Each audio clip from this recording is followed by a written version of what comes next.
لیکن یہ سب کچھ کے بجائے ہمارا تمام تر انحصار دوسروں کے لیے خدمات انجام دے کر ان کا معاوضہ لینے والے کرائے کے فوجیوں کا سا بن کے رہ گیا۔ نتیجہ کیا نکلا؟ نتیجہ اس کا یہ نکلا کہ آج یعنی 70-75 سال کے بعد بھی ہماری معیشت کا حال یہ ہے کہ ہم ڈیفالٹ کے کنارے پر، یہاں تک کہ دنیا کی قومیں بھی یہ کہہ کے اپنی جان آپ سے چھڑانے پہ آمادہ ہو جائیں کہ یہ لوگ تو صرف جھوٹ بولتے اور دغا دیتے ہیں، اس کے سوا کچھ نہیں ہے۔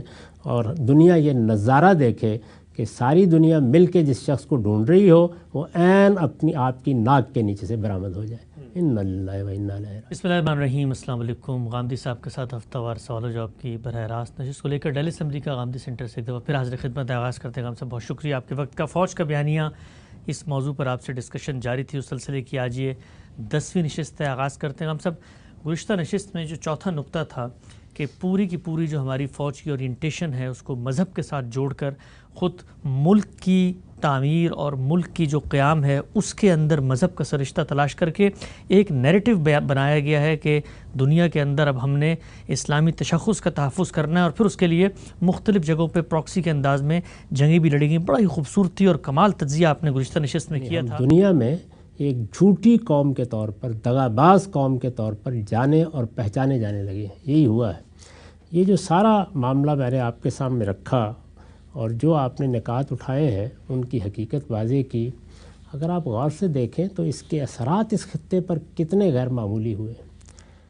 دنیا میں ہمارے معاملات کی دو ہی بڑی جہتیں ہیں، ایک سیاست اور ایک معیشت۔ ہمارے ملک کی سیاست پر اس کے جو اثرات ہوئے ہیں وہ یہ ہے کہ سیاست کو بتدریج پاکیزگی کی طرف بڑھنا تھا، وہ آلودہ تر ہو گئی۔ ایسے لوگ پیدا ہونا بند ہو گئے کہ جن کی طرف دیکھ کر آدمی کہے کہ ہاں یہی تو وہ لوگ ہیں جن کو ہماری قیادت کرنی چاہیے۔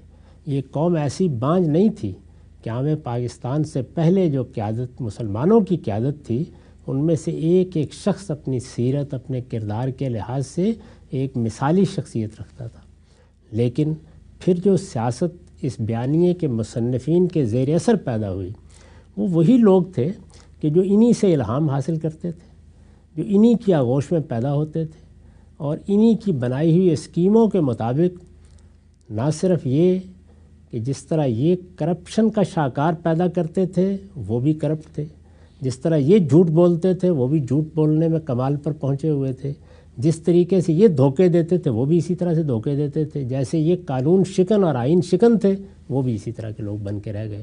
چنانچہ آپ جو اپنی سیاست میں اضمحلال دیکھتے ہیں، جس وقت فوج کے بیانیے پر گفتگو کی جاتی ہے تو بالعموم لوگ پلٹ کر کہتے ہیں کہ سیاستدان پیدا ہی کہاں ہونے دیے گئے، اور سیاست کے نظم کو چلنے ہی کہاں دیا گیا ہے۔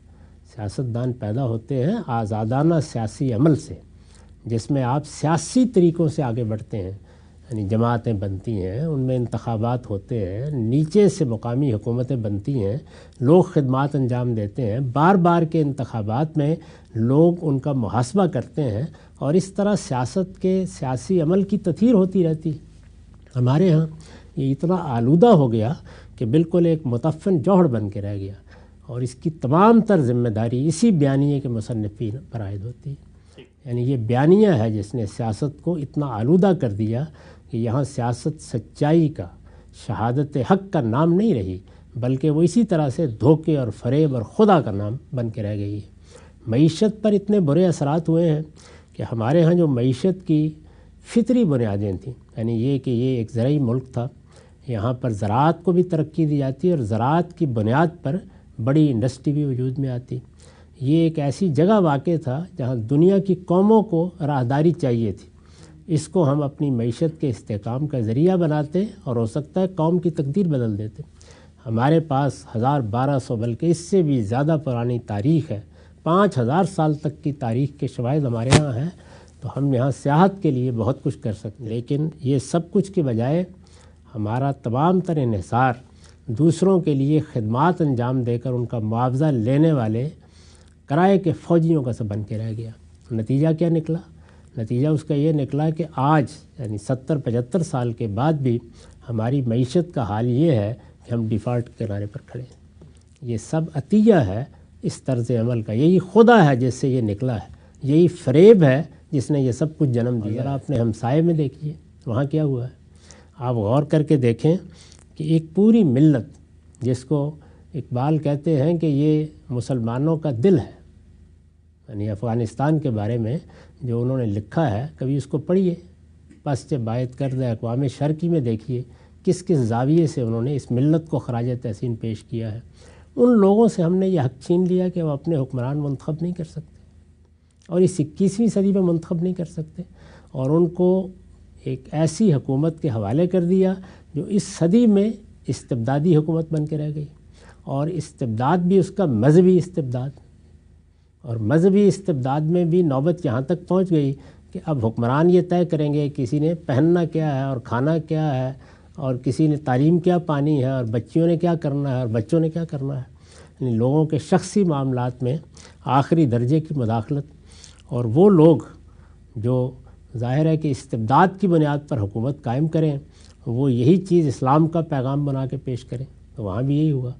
اب آپ اندازہ نہیں کر سکتے کہ وہاں اس وقت لوگوں کا کیا حال ہے، ان کو کس طرح کے معاشی مسائل درپیش ہیں، کیا صورتحال اس وقت بن کر رہ گئی ہے۔ وہاں پہ جو اچھے ذہین لوگ ہیں، دانشور ہیں، ان کو اپنا کیا مستقبل نظر آتا ہے۔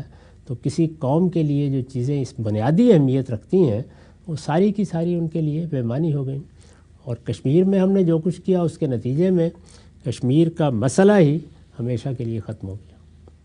یعنی یہ نتیجہ ہے اس بیانیے کے مصنفین کی ان تدابیر کا جن پر یہ فخر کا اظہار کرتے ہیں۔ یہ حقیقت ہے کہ سوائے خدا کے، یہ صحیح لفظ آپ نے استعمال کیا ہے، سوائے فریب کے، ظاہر ہے کہ ایک بڑی قوت اگر یہ حلف اٹھاتی ہے کہ ہم آئین کی پابندی کریں گے اور پھر برملا آئین کی خلاف ورزی کرتی ہے، کبھی اسے توڑ دیتی ہے، کبھی معطل کرتی ہے، کبھی پس پردہ رہ کر آئین شکنی کرتی ہے، تو اس سے قوم کو کیا پیغام ملے گا اور لوگوں کو کیا پیغام ملے گا؟ کیا فی الواقع اس قوم کے لوگوں سے آپ قانون کی پابندی کی توقع کر سکتے ہیں؟ وہاں اچھی لیڈرشپ پیدا ہونے کی توقع کر سکتے ہیں؟ وہاں کسی ایسی سیاست کی توقع کر سکتے ہیں کہ جس میں میں اور آپ بھی چاہیں کہ ہم کچھ حصہ لیں؟ کسی باوقار آدمی کے لیے سیاسی جدوجہد کے کوئی مواقع باقی رہتے ہیں؟ تو ہر طرف خدا، ہر طرف فریب، ہر طرف جھوٹ، ہر طرف دغا بازی، کہ دنیا کی قومیں بھی یہ کہہ کے اپنی جان آپ سے چھڑانے پہ آمادہ ہو جائیں کہ یہ لوگ تو صرف جھوٹ بولتے اور دغا دیتے ہیں، اس کے سوا کچھ نہیں ہے۔